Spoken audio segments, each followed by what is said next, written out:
안녕하세요. 오늘은 2023학년도 수능, 그러니까 2022년에 본 거죠. 14번에서 17번 독서, 생명체의 기초대사량 측정 방법에 대해서 한번 간단히 살펴보도록 하겠습니다. 우선 문단 번호부터 쓰면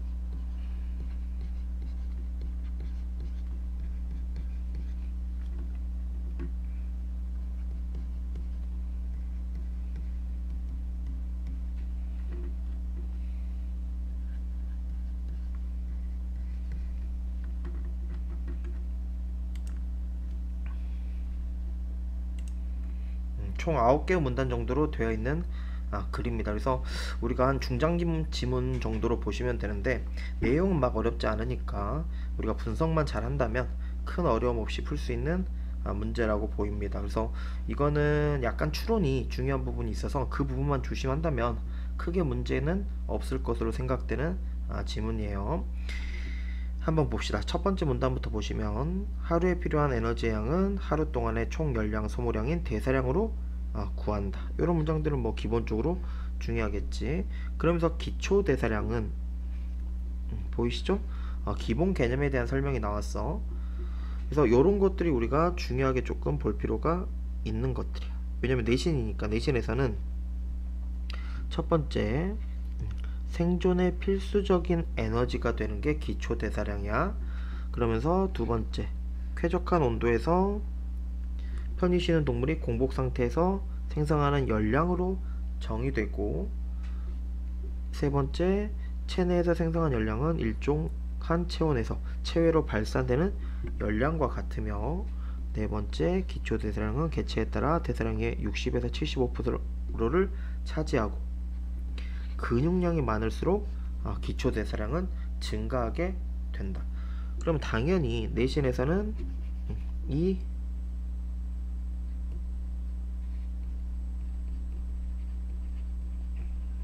기초 대사량의 개념과 특징으로 우리가 공부할 필요가 있겠지. 그래서 우리가 내신 문제라면 적절한 거, 적절하지 않은 것으로 묻기가 좋은 문단이 1문단의 정리 내용이겠네. 그래서 이거는 기초대사량의 기본 개념과 특징이기 때문에 기본적으로 우리가 내신 때는 알고 가셔야 되는 문항이라고 생각하시면 되겠네.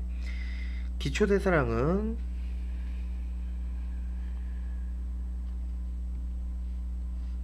직접법 또는 간접법으로 구한다. 이런 게 우리가 독서에서 얘기하는 분류라고 하는 건데, 분류가 나오면 찾고 시작하는 게 제일 구조를 파악할 때 좋습니다. 그래서 직접법은 여기에 나오고 간접법은 여기에 나오네. 그래서 직접법이라는 건 개념이 여기까지가 설정이 되죠. 온도가 일정하게 유지되고 공기의 출입량을 알고 있는 호흡실에서 동물이 발산하는 열량을 열량계를 이용해서 측정하는 방법을 우리가 직접법이라는 거고, 간접법은 호흡 측정 장치를 이용해서 동물의 산소 소비량과 이산화탄소 배출량을 측정하고 이를 기준으로 체내에서 생성된 열량을 추정하는 방법이다. 그래서 이 두 문단은 우리가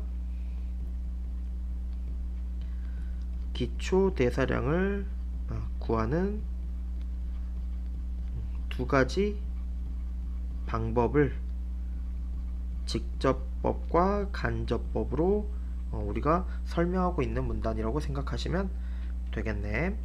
3문단으로 한번 가봅시다. 19세기의 초기 연구는 체외로 발산되는 열량, 체외로 발산되는 열량, 이거 조심해야지. 위에서 아까 우리가 여기에 나왔지? 체외로 발산되는 열량. 그러니까 얘는 결국 뭘 얘기하는 거야? 그렇지, 이게 기초대사량으로 생각하고 풀어야 돼. 우리가 기초대사량이 체표 면적에 비례한다. 이런 것들 특징으로 벌써 괜찮죠? 여기에서 우리가 추가할 수 있는 지식들이야. 그래서 여기에 추가해서 같이 보면 좋은 지식이죠. 즉, 그 둘이 항상 일정한 비를 갖는다는 것이다. 체표 면적은 체중에 비례하므로 기초대사량은 체중이 아닌 체중에 비례한다고 하였다. 그러니까 이게 지금 조심해야 되는 게 체중이 아니라 체중의 0.67을 곱한 정도에 비례한다는 얘기야. 어떤 변수의 증가율은 증가 후의 값을 증가 전 값으로 나눈 값이므로 체중이 W에서 EW로 커지면 체중의 증가율은 W분의 EW, 즉 2라는 얘기지. 이 경우 기초대사량의 증가율은 1.6. 그래서 여기서 진짜 조심해야 될 게 지금 우리가 나온 거야. 지금 보시면 여기부터 요까지를 설명했을 때 우리가 어떤 지식을 깨달아야 되냐면 체중의 증가율이 2배가 됐잖아. 근데 기초대사량의 증가율은 1.6이야. 이게 지금 정말 중요한 건데 무슨 말이냐? 여기서 지금 추론이 필요한 거야. 어떤 추론이 필요하냐면 체중의 증가율에 비해 체중의 증가율은 2였어. 기초 대사량의 증가율은 커 작아? 그렇지, 작다. 요걸 추론할 수 있어야 돼. 그러니까 체중은 2배 늘었는데 기초 대사량은 1.6배밖에 늘지 않았다는 건 체중의 증가율이 기초 대사량의 증가율보다 작다라는 얘기지. 증가율이 작다라고 해야겠죠? 율은 작다 하면은 의미가 이상해지지. 증가율이 작다가 돼야겠지. 그러니까 체중이 2배 증가했는데 기초대사량은 1.6배 증가했기 때문에 체중의 증가율이 더 큰 거지. 그래서 기초대사량의 증가율이 작다라는 말로 해야 됩니다. 이걸 추론할 수 있어야 돼. 그래서 여기 굉장히 지금 중요한 특징을 추론할 수 있었네. 사문단으로 가볼게요. 1930년대에 클라이버는 생쥐부터 코끼리까지 다양한 크기의 동물의 기초대사량 측정 결과를 분석했다. 지금 체중의 차이가 보이죠? 생쥐하고 코끼리. 그래프의 가로축 변수로 동물의 체중을, 세로축 변수로 기초대사량. 지금 보면 가로축이 뭐다? 동물의 체중.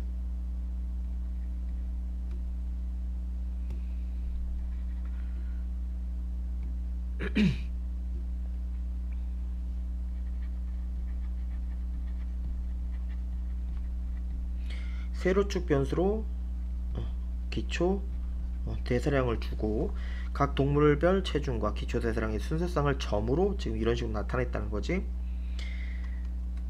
그래서 여기서 중요한 지금 증거가 하나 나오네. 가로축과 세로축 두 변수의 증가율이 서로 다를 경우, 지금 보시면 이런 조건들에 따라서 좀 우리가 암기가 필요해. 대신 때는 왜냐면 밑에 6문단을 가면 체중의 증가율에 비해 기초 대사량의 증가율이 작다면, 그 다음에 체중의 증가율과 기초 대사량의 증가율이 같다면, 지금 보여? 지금 우리가 이렇게 표시한 거는 뭐야? 각각의 조건이야. 그러니까 조건에 따라 지금 내용이 어떻게 했어? 다르다는 얘기야. 그러니까 시험에서 이런 식으로 서술한 거지. 가로축과 세로축 두 변수의 증가율이 서로 다를 경우는 어떻다. 근데 이게 이 내용과 맞아야 돼. 체중의 증가율에 비해 기초 대사량의 증가율이 작을 때는 어때야 되고 같을 때는 어때야 된다. 이걸 공부를 해놔야 여기서 이거 가지고 조건에 따른 결과값을 가지고 이게 적절하냐 적절하지 않냐를 시험에 묻기가 기본적으로 좋아진다는 얘기야. 그래서 우리가 여기서 공부를 잘 해놔야 되는데, 가로축과 세로축 두 변수의 증가율이 서로 다를 경우, 그러니까 얘하고 얘가 증가율이 지금 다른 거야. 그러니까 원래 같으면 일정하게 가야 되는데 지금 다르죠, 점이. 그 둘의 증가율이 같을 때와 달리 일반적인 그래프에서 이 점들은 직선이 아닌 어떤 곡선의 주변에 분포한다. 그런데 순서쌍의 값에 상용 로그를 취해서 새로운 순서쌍을 만들어서 그림과 같이 그래프에 표시하면 어떤 직선의 주변에 점들이 분포하는 것으로 보이죠? 직선의 주변에 점들이 분포하지. 그러면 이 직선의 기울기를 이용해서 두 변수의 증가율을 비교할 수가 있게 되는데, 그림에서 x와 y는 각각 체중과 기초대사량에 대한 상용 로그를 취한 값이다. 이런 방식으로 표현한 그래프를 L그래프, 얘가 L그래프래. L그래프라고 지금 얘기를 하는 거지. 그러면서 보세요. 이게 진짜 중요한 문단이 나옵니다. 체중의 증가율에 비해 기초대사량의 증가율이 작다면 L그래프에서 직선의 기울기는 1보다 작으며 기초대사량의 증가율이 작을수록 기울기도 작아진다. 근데 증가율이 같다면 기울기는 1이 된다는 얘기지. 그러니까 여기서 또 다른 추론이 가능해. 아까 요거랑 관련해서 지금 우리가 조금 볼 필요가 있다는 건데, 이 추론을 여기로 한번 연결을 해볼게. 그러면 이렇게 돼야 돼. 지금 여기서 L 그래프를 얘기했잖아. L 그래프에서 직선의 기울기 1보다 작다. 요거 플러스 뭐라고 지금 나온 거야? 그치, 기초 대사량의 증가율이 작을수록 기울기도 작아진다 했잖아. 그러니까 결국 여기에 더해서 기초, 우리가 이 문단에서 뭘 할 수 있냐, L 그래프에서 직선의 기울기는 1보다 작을 수밖에 없는 거야. 이 상황에서 작고 거기에 더해서 기초 대사량 증가율이 작아지는 거고, 그렇게 되면 당연히 기울기도 작아질 수밖에 없다. 그래서 요 내용까지가 우리가 여기서 추론할 수 있는 내용이 돼야 됩니다. 7문단으로 가봅시다. 이렇듯 L 그래프와 같은 방식으로 표현할 때 생물의 어떤 형질이 체중 또는 몸 크기와 직선의 관계를 보이며 함께 증가하는 경우 그 형질은 상대 성장을 한다고 한다. 이런 것들 어퍼스트로피로 표시되어 있는 것들, 독서에서, 우리 독서는 기출에 이런 게 나와 있으면 기본적으로 중요한 단어들이야. 여기도 마찬가지고, 동일 종에서의 심장, 두뇌와 같은 신체 기관의 크기도 상대 성장을 따른다. 한편 다른 얘기를 한다는 얘기지. 그래프에서 가로축과 세로축 두 변수의 관계를 대변하는 최적의 직선의 기울기와 절편의 최소 제곱법으로 구할 수 있다. 우선 그래프의 두 변수의 순서상을 나타낸 점들의 사이를 지나는 임의의 직선을 그린다. 그러니까 지금 여기서 직선을 그렸지. 각 점에서 가로축의 수직 방향으로 직선까지의 거리인 편차의 절대값을 구하고, 지금 보시면 편차 보이죠? 편차가 쉽게 얘기하면 이게 이 선이 있잖아. 선하고 점 사이의 수직적인 거리, 이게 선이 있으면 이 선하고 점 사이의 이 거리, 요거를 지금 편차라고 하는 거야. 이 편차의 절대값을 구하고 이들의 각각 제곱하여 모두 합한 것이 편차 제곱의 합이다. 그래서 지금 편차와 편차 제곱의 합이라는 개념이 나왔지. 편차 제곱의 합이 가장 작은 직선을 구하는 것이 최소 제곱법이다. 그래서 최소 제곱법을 어떻게 구하는지 알겠죠? 편차 제곱 합을 구해가지고 그게 가장 작은 직선을 구하는 게 최소 제곱법이다. 클라이버는 이런 방법에 근거하여 L 그래프에 나타난 최적의 직선의 기울기로 0.75, 최적이 몇이다? 0.75를 얻었다는 거지. 이에 따라 동물의 체중의 0.75를 곱해서 기초대사량이 비례한다고 결론을 지었다. 이것을 클라이버 법칙이라고 하고, 체중을 대사체중이라고 부른다. 그러니까 아까 이거에 비례하는 걸 앞에서 우리가 상대 성장이라고 얘기를 했었잖아. 그거랑 관련해서 생각하면 조금 편할 거라고 예상이 되죠. 그래서 대사체중이라고 하는데, 대사체중은 치료제 허용량의 결정에도 이용되는데, 생각을 해봐. 이게 체중과 비례하는 거였잖아. 그러니까 우리가 체중에 따라 약을 쓰는 양이 정해지지. 그걸 지금 이렇게 생각하시면 조금 더 편할 것 같아요. 그래서 이는 치료제 허용량이 체내 대사와 밀접한 관련이 있기 때문에 그거와 비례해서 결정한다는 내용이 되는 겁니다. 그래서 내용이 뭐 필요한 건 그렇게 많지 않다고 보시면 되겠죠. 그래서 막 어려운 건 없어 보입니다. 한번 볼게요. 우리가 문제풀이로 한번 적용을 해보시면, 첫 번째 문제,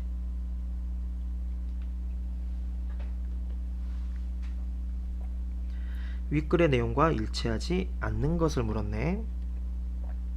클라이버의 법칙은 동물의 기초대사량이 대사체중에 비례한다. 그렇죠. 아까 대사체중이 뭐라 그랬어? 요게 대사체중이라고 얘기를 했었지. 마지막에 얘기를 했네. 클라이버 법칙. 두 번째, 어떤 개체가 체중이 늘 때 다른 변화 없이 근육량이 늘면 기초대사량이 증가한다. 이것도 굉장히 중요한 내용이었지. 앞에서 우리 특징 기억납니까? 기초대사량 얘기할 때 근육량이 많을수록 기초대사량은 증가한다는 얘기를 했었어. 그러면 2번도 맞겠네. 3번 L그래프에서 직선의 기울기는 가로축과 세로축 두 변수의 증가율의 차이와 동일하다. 틀렸지. 아까 뭐라 그랬어? 우리가 L그래프 방식으로 표현한 그래프에서 그 직선의 기울기를 이용해서 두 변수의 증가율을 비교할 수 있다 그랬지. 그러면서 체중의 증가율에 따라서 기초대사량의 증가율이 작다면 L그래프에서 직선의 기울기는 1보다 작고 기초대사량의 증가율이 작을수록 기울기도 작아진다. 근데 만약 체중의 증가율과 기초대사량의 증가율이 같다면 기울기는 1이 된다. 기억납니까? 아까 우리가 그렇지 여기서 얘기를 했던 거지.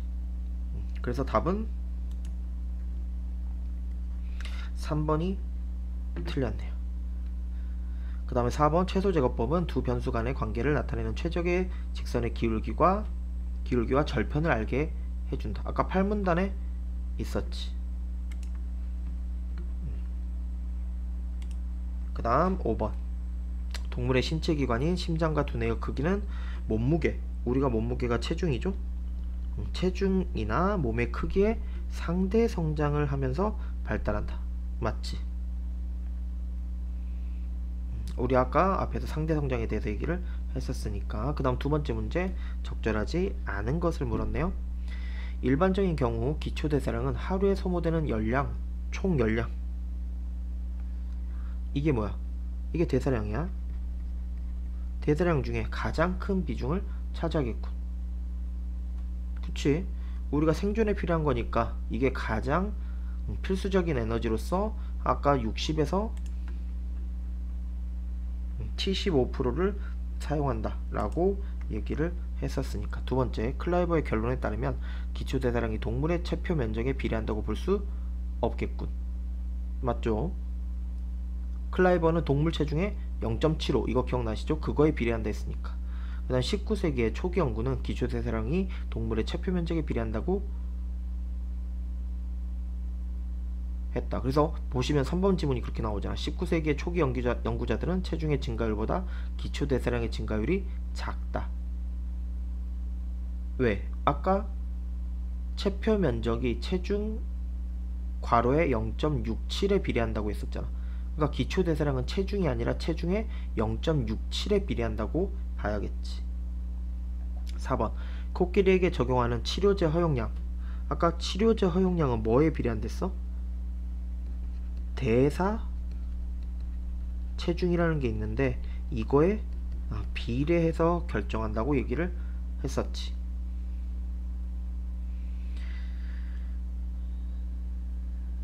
그래서 체중에 비례했다.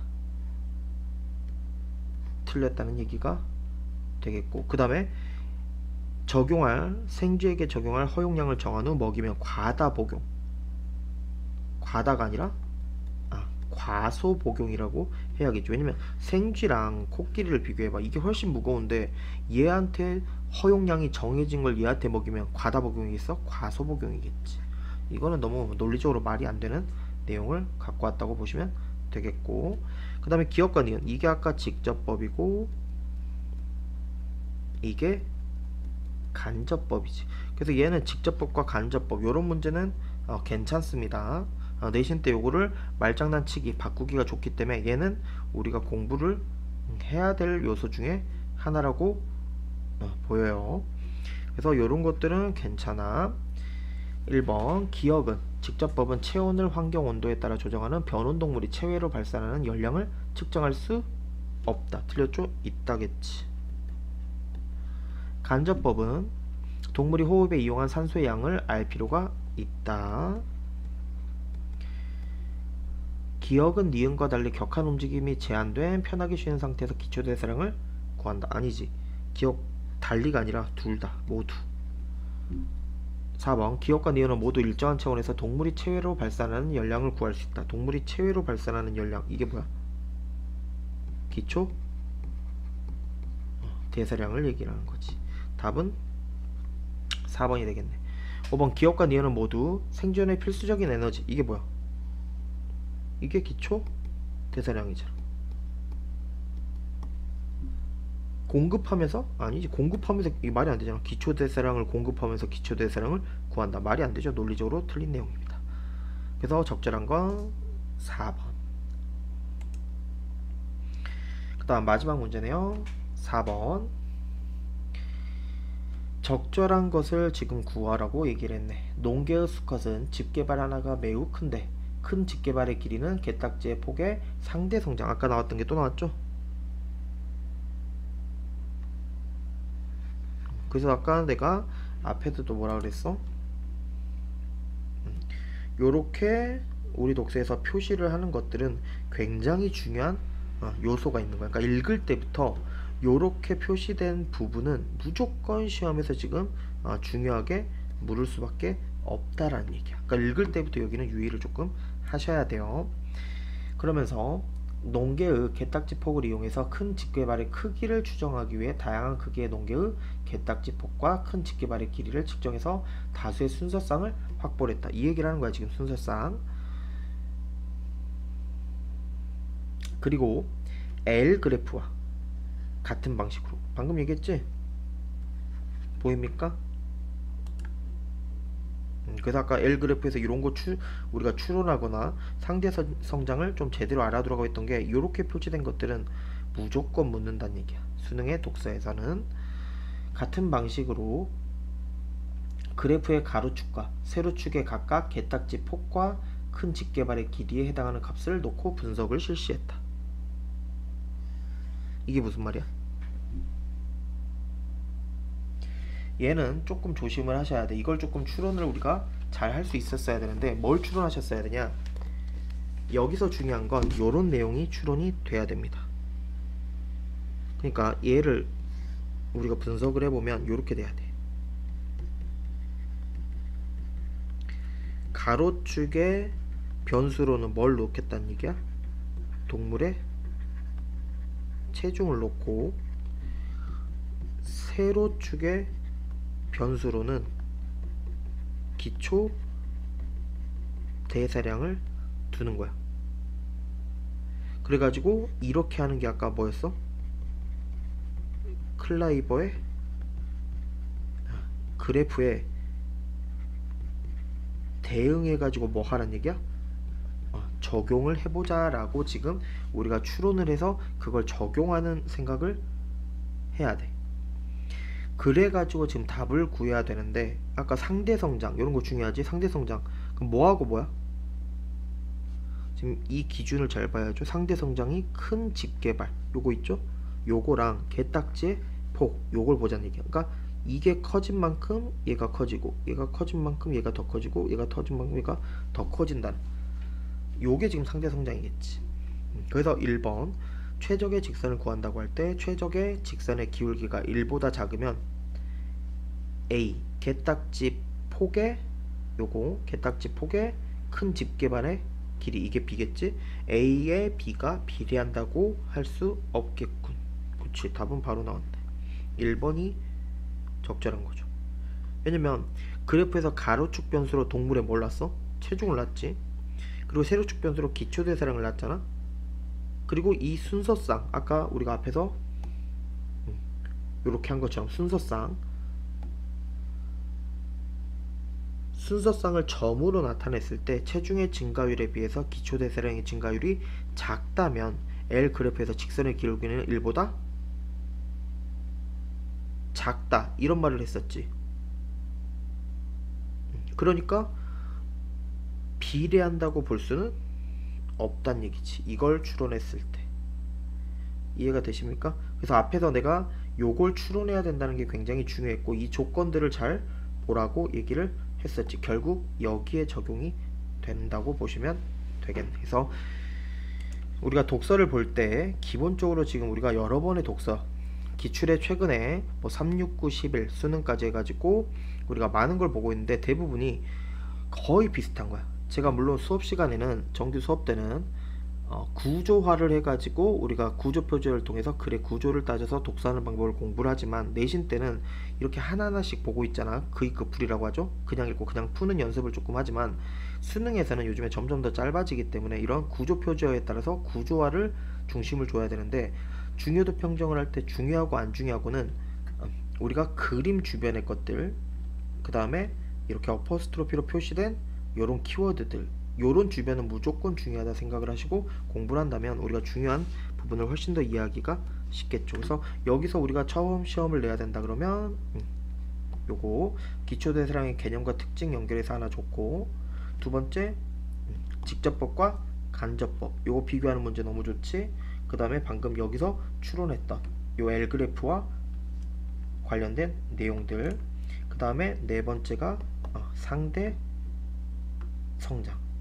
물론 조금 더 한다고 하면 이게 다섯 번째로 뭐 최소 제곱법 정도 될 수 있겠지만 조금 약화 되죠. 그래서 일반적으로 네 문제를 만든다면 요렇게 네 문제 정도 공부하시면 충분히 접근이 되지 않을까라는 생각을 하는 지문입니다. 그래서 내용이 특히 뭐 문과 애들한테는 이런 것들이 조금 그래프도 있고 숫자도 많고 공식도 있기 때문에 조금 어려워 보일 수 있지만, 실제로 여기서 추론해야 될 내용과 공부해야 될 내용은 생각보다 많지 않았다. 그리고 이것도 막 엄청 있어 보이지만 실제 상대 성장과 L그래프만 이해를 해서 아까 L그래프에 요 추론을 할 수 있었다면, 조건과 조건에 따른 추론만 할 수 있다면 쉽게 풀 수 있는 지문으로 보시면 되겠습니다. 그래서 잘 정리해서 내용을 공부하시면 될 거라고 봅니다. 오늘은 이 정도로 마치고 다음 시간에 독서로 다시 보도록 하죠. 고생하셨습니다.